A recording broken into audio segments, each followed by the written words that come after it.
Salve, salve, meus amigos, minhas amigues, querides que estão aqui me assistindo nesse momento, em qualquer lugar do mundo, a qualquer hora. Eu sou Rafa Moura, Lana Scott aí atrás da telinha e nós estamos de volta com a segunda temporada da Treta da Letra.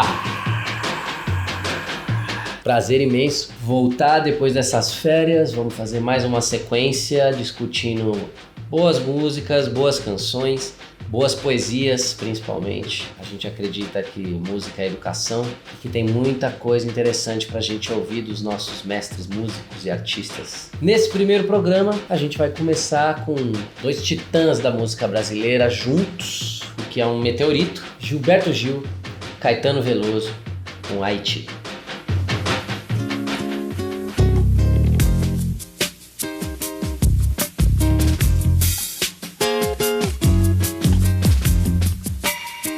Música gravada em 1993 no disco Tropicália 2. É um disco onde vários artistas participaram e é praticamente visto como um ponto de partida, uma solidificação do movimento da Tropicália, anos 60, 70 no Brasil. Antes de começar a letra, vou falar uma coisa, agora que tocou um pedacinho, essa música é um hip hop. Quando você for convidado pra subir no adro da Fundação Casa de Jorge Amado, pra ver do alto a fila de soldados quase todos pretos, dando porrada na nuca de malandros pretos, de ladrões mulatos e outros quase brancos, tratados como pretos, só pra mostrar aos outros quase pretos, que são quase todos pretos, e aos quase brancos pobres como pretos. Como é que pretos, pobres e mulatos e quase brancos, quase pretos de tão pobres são tratados? Isso foi feito em 93, como a gente acabou de falar. Não era tão usual. E aí você vê como esses caras, eles estão muito à frente. Assim, eles sempre estão muito ligados no que tá rolando. Porque assim, o hip hop já era uma força, tanto no Brasil e imensa já nos Estados Unidos e por aí afora. Já haviam grandes artistas, já tinha acontecido mais de um movimento, mais de uma revolução dentro do movimento, do rap, do hip hop. E eles começam falando com os privilegiados. Essa música, ela é como se fosse um dedo, tá dando um dedo na cara de quem é privilegiado, em primeiro lugar. Eles estão falando com essas pessoas, porque ela já começa falando assim, olha, quando você for convidado a subir no adro da Casa Fundação Jorge Amado, né? Então, convidado. Então, o que é a Casa Fundação Jorge Amado? A Casa Fundação Jorge Amado é um espaço cultural em Salvador. Ele existe para celebrar e arquivar e que se mantenha viva a história do escritor Jorge Amado e de sua esposa Zélia Gattai, também escritora. Então, é uma fundação que tem todo o acervo deles, de várias coisas, mas também ele vai além disso, né? Ele propõe lançamentos culturais, amostras, esse tipo de coisa. Se você foi convidado para subir no adro, o que é o adro? O adro é uma área chique, que é aberta, que tem uma visão boa. Então, para você ser convidado, você já é um cara meio privilegiado, entendeu? Uma pessoa privilegiada.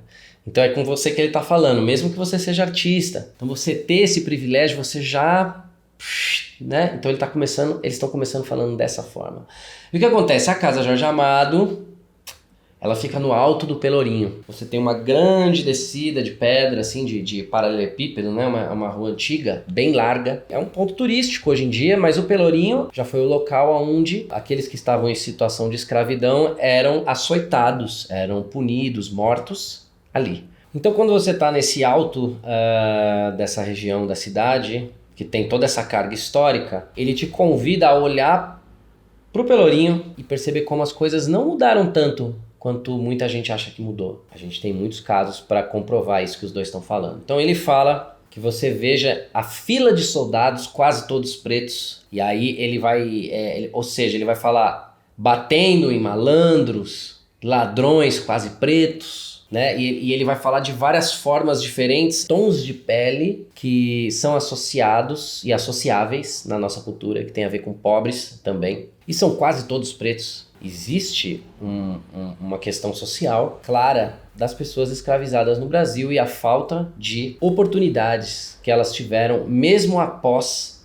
a escravidão no Brasil. É bem sabido, não houve qualquer tipo de incentivo para essas pessoas, elas simplesmente foram jogadas na sociedade capitalista, se virem sem levar em consideração o preconceito, um estigma, eram pessoas mal vistas, não tinham direito ao trabalho, não eram bem pagas, um estigma de anos e anos que a gente vê até hoje, né? Se você vai conversar aí com um senhor mais velho de baixa instrução, principalmente branco, mas não somente branco, ele vai fazer uma piadinha, né? Uma piadinha jocosa sobre alguém preto, que tem a ver com ser pobre e que não sabe fazer as coisas direito. Então, isso permeia a nossa sociedade, isso é uma realidade até hoje. Então eles estão falando, se você não é convidado para subir na casa de Fundação Jorge Amado, você vai estar apanhando lá embaixo ou batendo lá embaixo, enquanto os privilegiados assistem de camarote na casa Fundação Jorge Amado a essa cena que representa o Brasil. E quando eles falam os diferentes tons de pele, não tem como a gente não lembrar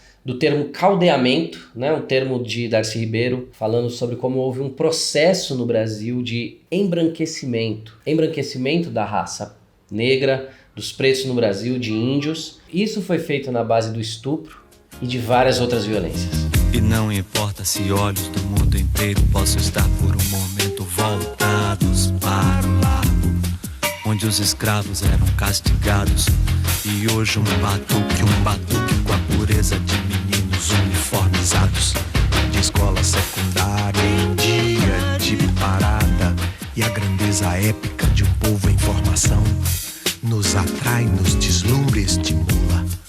Não importa nada, nem o traço do sobrado, nem a lente do fantástico, nem o disco de Paul Simon. Ninguém é cidadão se você for ver a festa do Pelô.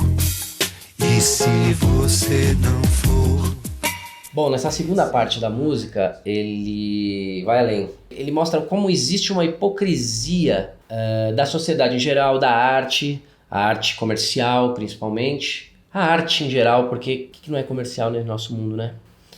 Mas ele vai falar que não importa se todos os olhos do mundo estão virados para esse Largo do Pelourinho, de cima da Casa Fundação de Jorge Amado. Não importa se o Fantástico está filmando as crianças tocando no Olodum, uniformizados, e isso enche a gente de alegria, né? E nos atrai, e nos estimula, como o Gil fala na música, como se isso fosse uma solução, como se, agora sim, a gente vai escapar dessa nossa sina escravista. Nem o disco de Paul Simon. Então eles citam o disco de Paul Simon, porque um pouquinho antes da gravação desse disco, Paul Simon, ele fez um disco onde ele usou a banda Olodum no seu disco, e eles foram tocar inclusive em Nova York.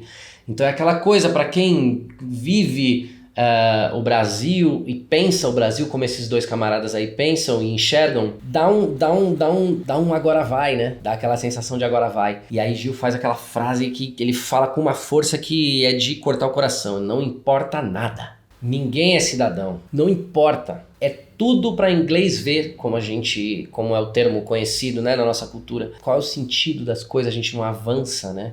E aí é óbvio que a gente pode fazer um paralelo com o que ele está falando. Eles escreveram isso em 93. Com o boom econômico e social que o Brasil viveu uma década depois, e como mais uma vez a gente caiu num buraco, porque para a elite que está em cima da Casa Fundação Jorge Amado, isso não importa nada. Pretos e pobres são como podres, como eles vão falar daqui a pouco. E o domínio continuará sendo da elite dominadora branca europeia. E isso a gente está falando não é só no mundo, como lá fora a galera não liga pro Brasil. Por isso que ele fala Fantástico e Casa Fundação Jorge Amado. Pra gente não esquecer que a gente tem que olhar pra gente em primeiro lugar. Em São Paulo todo mundo adora uma cultura axé Bahia, afrodescendente. Claro, a gente recebe de várias mídias diferentes nos shows, na TV, na internet. A gente recebe esse tipo de música sempre. Mas que horas que a gente vai tentar começar a sair, vamos chamar assim, dessa ciranda de que gostar do som e tal já te faz antirracista, já te faz uma pessoa que tenta progredir a nossa sociedade para algo mais igualitário. Tem uma música muito boa que a gente vai fazer um dia aqui, do Dead Kennedys.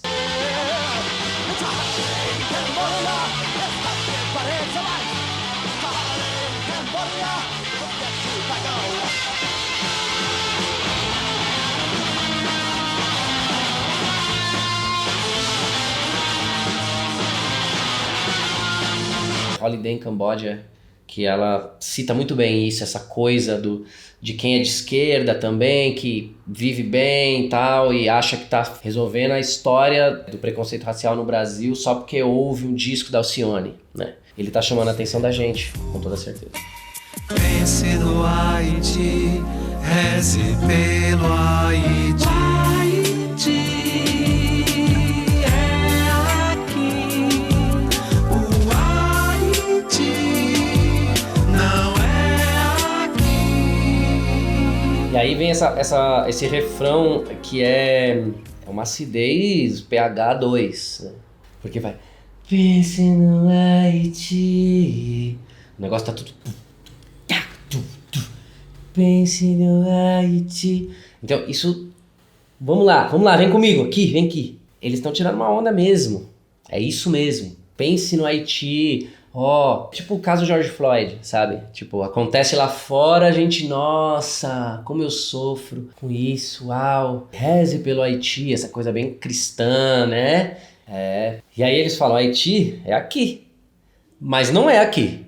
O que eles estão querendo dizer ao meu ver. Essa coisa que a gente tem, essa caridade católica, né? Você vai entregar lá a sua cesta básica e tal, né? Mas você não mata o mais importante aí, que é um sentimento de superioridade que você tem em relação a essas pessoas pobres, pessoas que estão numa classe social inferior à sua, que ganham menos dinheiro que você, pessoas de tons de pele mais escuros que o seu, pessoas que sofrem racismo diariamente. Você tem dó, mas você não aceita que essa pessoa seja maior do que você, que essa pessoa possa brilhar. Você não aceita isso. Você não quer aprender com essa pessoa, né? Então eles estão falando sobre isso, né? Você tá aí chorando pelo George Floyd porque é lá fora, é bonito aparecer no Instagram que você ficou chateado com essa situação.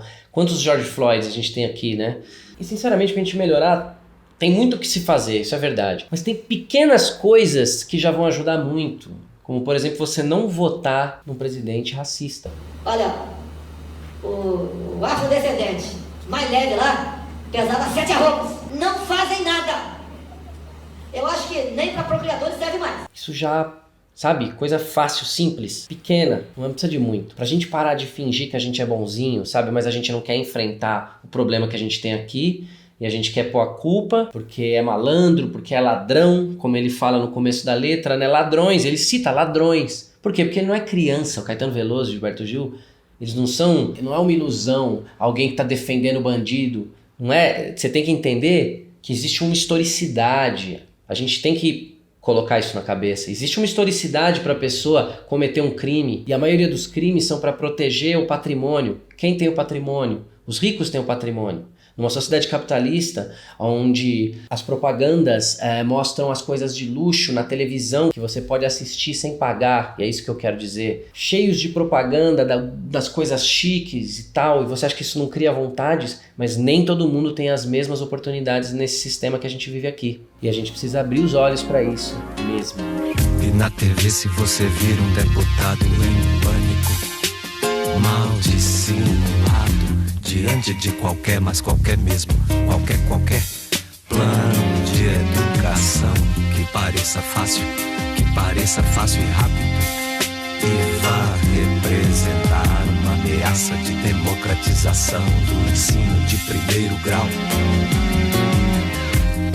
E se esse mesmo deputado defender a adoção da pena capital, o venerável cardeal disser que vê tanto espírito no feto, nem no marginal. Aí ele vai falar sobre a elite política do Brasil, né? Então quando a gente vê lá aquela pessoa ou fingindo que está defendendo um projeto de educação, ou pior, né, indo contra um projeto de educação, inflamado como se fosse acabar com o Brasil, qualquer coisa que possa ser uma ameaça à democratização do ensino fundamental. Olha só, é um projeto, né? Tem até a fala do Darcy Ribeiro, super famosa em relação a isso e tal.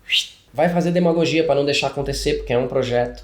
né? Porque a educação é a grande arma, através da educação que a gente sabe se situar numa sociedade humana. Então, normalmente, é educação política que falta mesmo, educação civil, educação de compreensão dos direitos civis, dos direitos políticos, compreensão do sistema financeiro, compreensão real do que está realmente acontecendo, né? Isso sempre vai ser barrado. E esse mesmo deputado vai ser o cara que vai defender a pena de morte. Quando eu falo em pena de morte, é que uma minoria de marginais aterrorizam a maioria de pessoas decentes. Quando se fala em menor vagabundo, como esse que foi preso lá no Porto, Rio de Janeiro, você tem que ter uma política para aprisionar esses caras, buscar a redução da maioridade penal e não defender esses marginais como se fossem excluídos da sociedade. Não são excluídos, são vagabundos.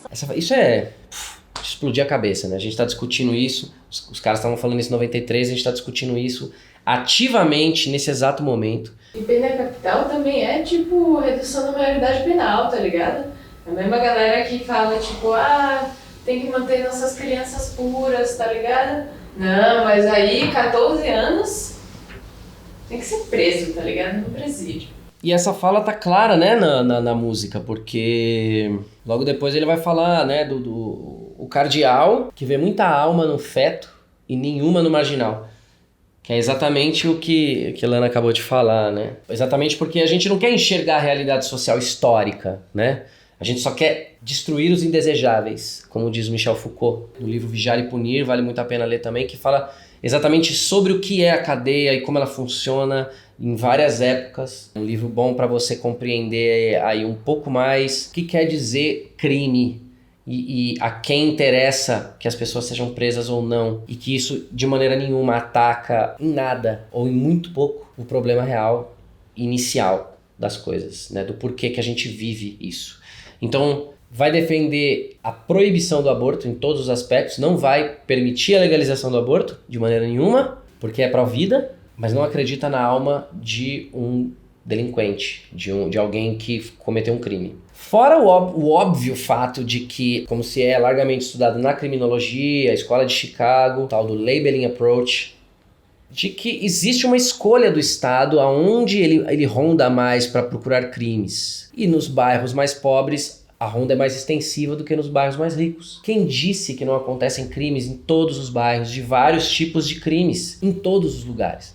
Mas os crimes contra a propriedade privada de uma massa que não tem privilégios nem possibilidade de ascensão social ou muito pouca, esses são largamente e duramente reprimidos. Por quê? Porque quando você não dá o básico para uma população, a chance de que pessoas se revoltem é muito alta. Então é uma forma de você reprimir violentamente essas pessoas, do máximo que você pode, porque você sabe que você já é desleal e injusto e que você usa todas essas pessoas. Você sabe disso. Isso é um projeto que mantém os salários baixos e os lucros altos.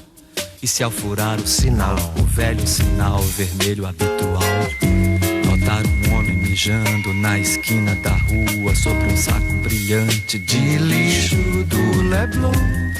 E quando ouvir o silêncio sorridente de São Paulo diante da chacina. E aí vem de novo aquilo que a gente acabou de falar sobre o labeling approach de Chicago, na criminologia. E se você, porque aí ele volta lá na casa da Fundação Jorge Amado, vamos lá falar de você, que tá lá no alto, que foi convidado. Se você furar o sinal vermelho habitual, não vai dar nada. É exatamente isso que a gente está falando. Que infração o Estado faz vista grossa? Qual infração ele não faz? Que é coisa mais icônica do que o atual presidente, ele sancionou uma lei para aumentar o número de pontos da carteira, para que você possa cometer mais infrações de trânsito. Afinal de contas, é seu direito fazer merda. E se você não tá um homem mijando no lixo brilhante do Leblon, né? Então essa frase, né, ela é praticamente um quadro, na verdade, né? Tipo, é um quadro. Você olha esse quadro. O que você imagina? Que homem mijando no lixo do Leblon, que é brilhante. O lixo do Leblon, até o lixo do Leblon, merece mais respeito que o povo. 111 presos indefesos, mas presos são quase todos pretos, ou quase pretos, ou quase brancos, quase pretos, de tão pobres. E pobres são como podres, e todos sabem, como se tratam os pretos. E aí acontece um negócio que é surreal, né? Eles vão citar a chacina do Carandiru, que aconteceu 1 ano antes da música, né? 111 presos. E quando acontece isso, tem um break na música, tem um break na poesia e fica só... E tem uma coisa ali que é como um diário de detento do Racionais, que foi gravado em 97, depois. Não sei se foi coincidência, nunca perguntei isso, ainda não tive acesso a perguntar isso, nem para nenhum dos dois, nem para nenhum dos caras do Racionais. Se vocês verem o vídeo, conta pra gente aí se é viagem da minha cabeça, mas tem um beat e tem um tchim. Não é o mesmo timbre, não é o mesmo sample, é outra coisa, mas lembra. E ele falando dos 111 presos e dá aquele silêncio, mais uma vez. Presos, sim. Indefesos, são quase todos pretos. Ele coloca de novo. Presos, mas indefesos, são quase todos pretos. Isso foi um massacre. Inclusive é sabido, muita gente fala sobre isso, tem vídeo bastante do Drauzio Varela falando sobre isso, inclusive. Esse descaso total da sociedade e do Estado, especificamente nessa tragédia, nessa chacina, foi a força motriz para o nascimento do PCC. Porque alguém precisava proteger as pessoas que estavam lá dentro. Tudo tem consequência. Então não adianta tampar o sol com a peneira. A gente precisa começar a fazer alguma coisa. A gente precisa começar a falar, a gente precisa de educação. A gente precisa, nós como artistas, nos colocarmos nessa posição também. Senão vai ser um ciclo infinito e cada vez pior. E quando você for dar uma volta no Caribe, quando for trepar sem camisinha e apresentar sua participação inteligente no bloqueio a Cuba, pense no Haiti, reze pelo Haiti. Pra fechar, ele volta em você, ele volta em mim e ele fala: quando você for no Caribe dar um rolê e for transar sem camisinha por aí, o que ele tá falando? Ele tá falando, ao meu ver, sobre caldeamento, com toda certeza, turismo sexual, gastar um monte de dinheiro nos países do Caribe. Você tá aí achando que você tá fazendo que você tá contribuindo de forma inteligente pro bloqueio a Cuba. Cuba é no Caribe, para quem não sabe, já foi um paraíso turístico também. Prostituição, alta mortalidade, pobreza, falta de educação, tudo que todos os países da América Latina em geral sofrem. Os mesmos problemas que vêm do colonialismo, então Cuba não era diferente. Só que um grupo militar revoltoso, cansado daquela situação, derrubou um governo com armas e a força. E a partir dali, para se proteger dessas garras imperialistas mesmo,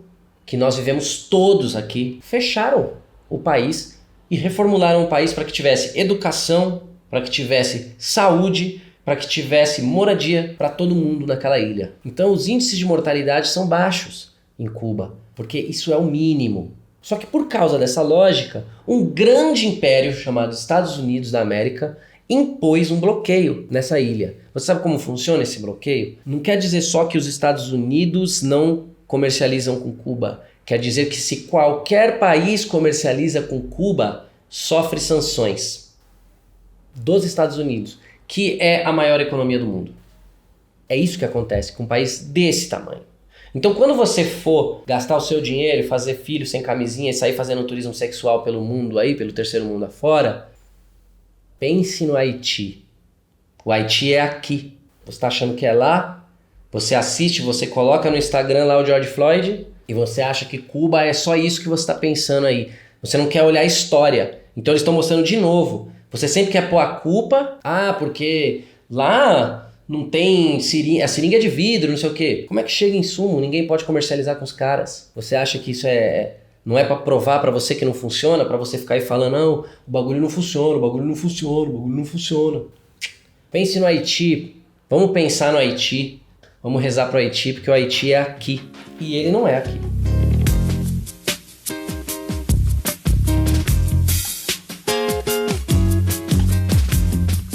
Por último, não tem como eu não falar sobre o canto dessa música. É um hip hop. É uma escolha estética incrível dos dois. Se você prestar atenção, você nem sabe. Se você não prestar muita atenção, você nem sabe. Nossa, essa é a voz de quem? É o Gil. Por quê? Porque o Gil comumente faz notas mais agudas, a gente está acostumado com isso. E tem hora que ele tá no bloqueio, a Cuba, falado. Ele tá fazendo falado, como um hip hop. Ele faz um canto de voz de fala. E aí vou chamar todos os meus colegas aqui, professores de canto. E aí, pode usar voz de fala ou não pode usar voz de fala, né? É errado ou não é errado? A gente tem uma doutrina europeia aí que tem tanta discussão sobre isso. E olha que coisa fantástica. Às vezes tem uma notinha ou outra, uma vozinha ou outra, mas que coisa linda, essa coisa feita na voz de fala, e que peso que dá isso, né? Carregado, assim. Fantástico. Parabéns, mestre Gil, parabéns, mestre Caetano, muito obrigado por essa aula que vocês dão pra gente de liberdade e consciência. Valeu. Pense no Haiti, reze pelo Haiti. E esse foi o primeiro do ano, Treta da Letra, segunda temporada. Eu sou Rafa Moura, Lana Scott, muito obrigado. Gostou, não gostou? Comenta aqui embaixo. Fala pra gente qual música você tá afim que a gente comente. Valeu, tchau, tchau.